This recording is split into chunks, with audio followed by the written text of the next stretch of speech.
我哋就嚟食一餐高端嘅日本料理。為咗今日呢餐，我個荷包真係大出血啊！不過呢度人均消費都係400至600蚊左右，平過喺香港好多。事不宜遲，我哋就即刻去片。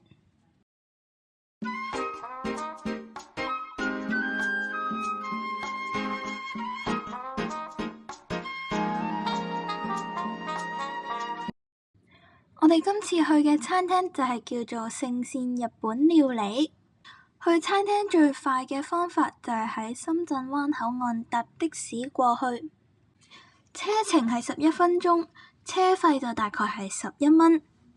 唔知點喺深圳 call 車都唔使驚，只要開美團呢個 app，search 膳食料理，喺佢下面嘅地址度撳打車，個 app 會自動識別你嘅上車地方，揀返你想要嘅車嘅款式，跟住撳確認呼叫就 OK 啦。連餐廳地址都唔使自己輸入，真係好方便。如果你唔想搭的士，都可以搭地鐵2號線，去到灣下站 A 出口行500米就到。一入到間餐廳嘅左手邊就見到成埲牆全部都係活海鮮嘅水缸，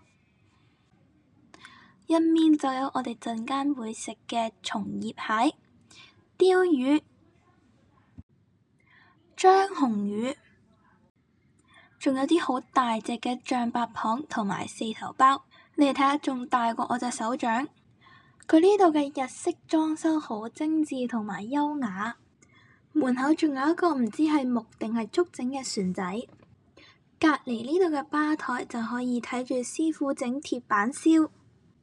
如果覺得齋食飯唔夠喉，都可以喺度整返支清酒嚟飲。餐廳嘅另外一面都有吧台位坐，同樣都係可以睇住師傅整鐵板燒同埋處理食材嘅。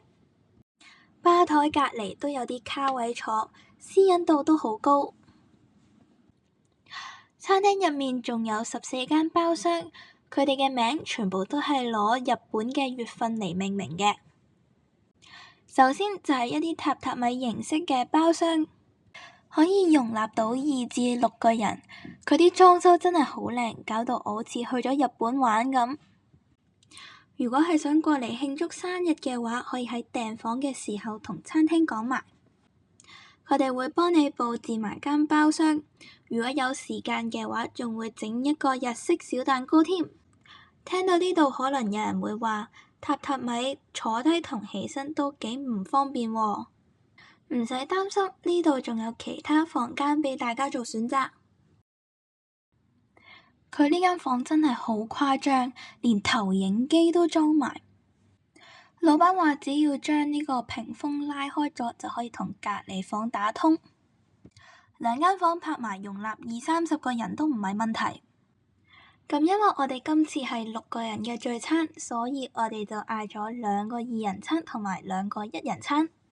首先出場嘅就係春和日麗1人餐嘅刺身3拼，入面就有金槍魚中腹、鯛魚同埋赤貝。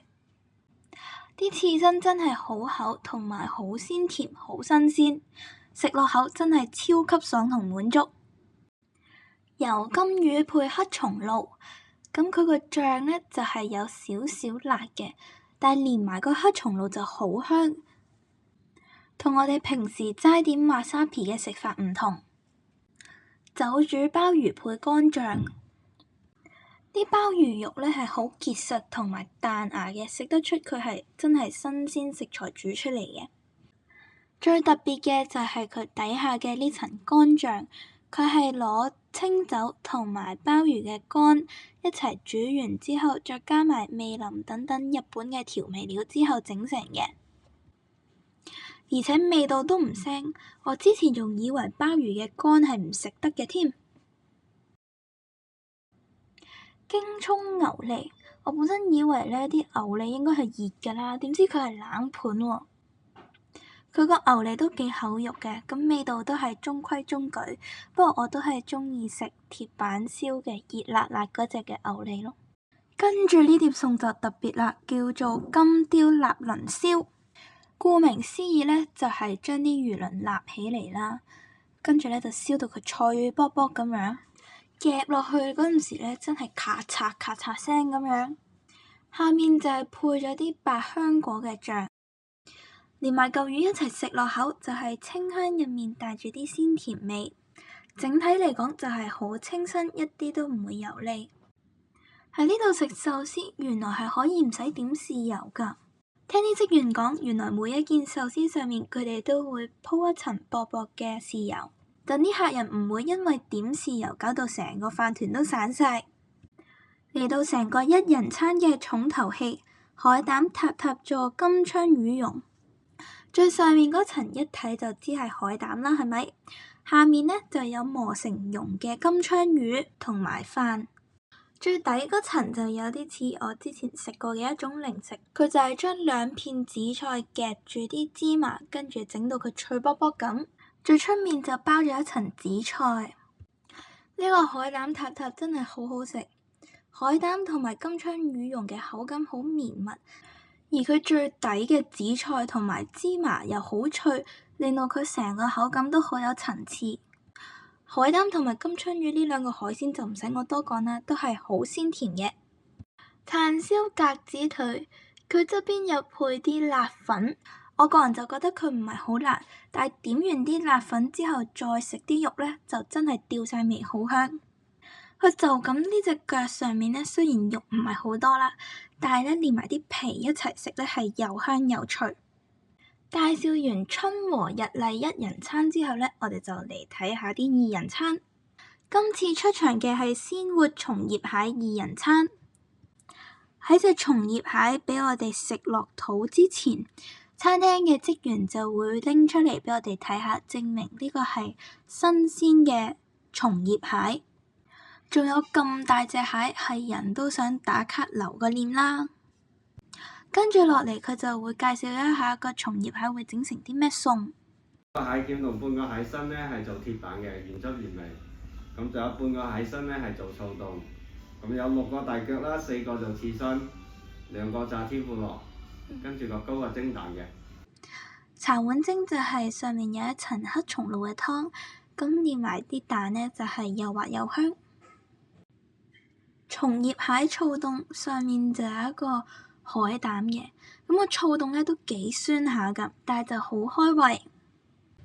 海膽同埋蟹肉嘅味都好濃，唔會好似有啲海膽呢出到嚟好似成灘水咁，一啲味都冇。講返松葉蟹呢個雙人餐，佢就係主張一蟹多食，有刺身、鐵板燒、天婦羅等等嘅食法。咁就淨係需要俾一個套餐嘅價錢就可以試勻晒咁多樣嘢。刺身拼盤嘅賣相真係好靚啊！不愧係深圳灣呢邊出名嘅高檔日本餐廳。個蟹嘅咁特別嘅花紋，原來係浸冰水浸出嚟㗎。我當初仲以為係用刀界嘅添。蟹腳刺身最好就係點側邊呢碗蟹膏醬一齊嚟食。一擺落口，啲蟹肉同埋蟹膏嘅鮮甜味就喺個口腔入面炸開咁，同埋啲蟹肉係刺身嚟嘅，同平時煮熟咗嘅蟹肉口感又有啲唔同，食落口又嫩又滑。張紅魚刺身嘅口感就係好紮實，而且甘甜清爽。三文魚嘅肉質細嫩，而且口感非常之飽滿。一食落去，成個口都係佢嘅魚香味。甜蝦就有好濃郁嘅鮮甜味，同埋佢特有黏黏地嘅口感。鐵板煎嘅蟹身同埋蟹鉗已經切好晒，一件件處理好晒，食起嚟就好方便。呢度啲服務真係貼心到就爭餵埋落你個口度。你哋睇下咁多蟹肉就係喺呢片蟹身度掘出嚟嘅。蟹肉好嫩好鮮甜，肉質亦都好彈牙，而且冇乜點落調味料，係原汁原味。霧雪金槍魚壽司上面鋪咗一層好似木碎咁嘅嘢呢，其實係紅酒鵝肝磨出嚟嘅雪糕嚟㗎，擺落口凍凍地，入口即化，真係好特別，都唔知佢哋係喺邊度學返嚟嘅。反正我喺香港就好似冇見過。輪到隔離嘅鱈魚片黑松露再魚生，個鱈魚片喺出面就真係脆卜卜，入面嘅魚生同飯就係好嫩同埋軟綿綿，雙重嘅口感真係好正。呢啲壽司真係要一啖食落口先至可以食到佢哋豐富嘅口感同埋原有嘅味道。食天婦羅嘅時候，將蘿蔔泥擺落去醬汁度，之後再點就有下火嘅功能。但蘿蔔泥呢係唔需要推散佢嘅，咁我呢度就做咗一個錯誤示範。天婦羅上面嘅炸粉唔會好厚，炸出嚟好鬆脆。同一人餐一樣，松葉蟹套餐都有一個鴿子腿，我就唔再多介紹啦。最尾壓軸出場嘅就係活象白蚌二人餐，見到啲海鮮仲係識喐㗎，好新鮮。同埋啲鮑魚係四頭鮑，都唔平㗎。前菜都好特別，好開胃。壽司五拼就有藍金槍魚腹、三文魚、赤貝、鯛魚同埋甜蝦。呢啲刺身前面都有介紹過，我就唔重複再介紹多一次。嚟到呢個套餐嘅主角，象白蚌清炒蘆筍，佢呢道菜都係用鐵板燒出嚟嘅，啲象白蚌好嫩，而且仲好爽口，一啲都唔老。緬甸大虎蝦都係幫我哋切好晒做一件件，剝好晒殼，都唔使我哋整污糟自己隻手。同樣都係用鐵板煎出嚟嘅，好香，而且啲蝦肉都好結實。哇，個香煎鵝肝真係好大片啊，份量十足，配住塊烘好咗嘅麵包嚟食，啱啱好解膩。鵝肝配埋上面嘅黑松露，真係又嫩又香，我覺得好食到不得了。牛小排有3種食法可以原味就咁食，點啲椒鹽或者夾蒜片一齊食。而且佢呢個牛小排係美國嘅安格斯牛肉添，牛小排嘅肉好嫩滑，好 juicy， 點埋椒鹽同埋夾埋蒜片就會變到更加惹味。黑松露4頭大鮑魚，鮑魚煙煙韌韌，黑松露味都好香好惹味。餐廳有好多菜式都有用到黑松露，睇嚟老闆應該對黑松露情有獨鍾。而且2人餐所有菜品都會分開做2份上，1人1份，絕對唔係又貴又食唔飽嘅餐廳。最尾呢個什錦耶穌就冇乜特別，都係清清爽爽炒咗個菜。蔥香魚蓉飯入面嘅魚蓉通常係攞魚骨隔離嘅肉，口感超好，而且同香蔥好夾添。佢同跟住落嚟要講嘅甜品都係1人1份。每個套餐都有。今次嘅甜品就係網紋蜜瓜加杏仁布丁，布丁上面滲咗啲杏仁片同埋抹茶粉，成個布丁嘅杏仁味都好足，但我覺得佢個口感就比較似奶凍多少少。食埋又腍又甜嘅蜜瓜，今餐日本料理就圓滿結束啦。總括嚟講，呢度嘅環境係好寬敞舒服，裝修好雅致，食物質素同埋份量都超多超好，而且服務態度唔錯。每道菜上嘅時候都會簡單同我哋介紹一下佢嘅煮法同埋食法。雖然佢會令到我嘅荷包大出血，但係我都覺得物有所值。今次聚餐大家都讚不絕口。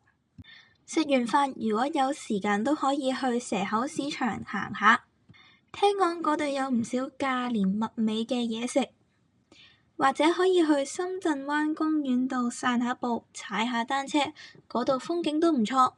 由餐廳行過去唔使10分鐘就到。今日先講到嚟呢度，我哋下次再見，拜拜。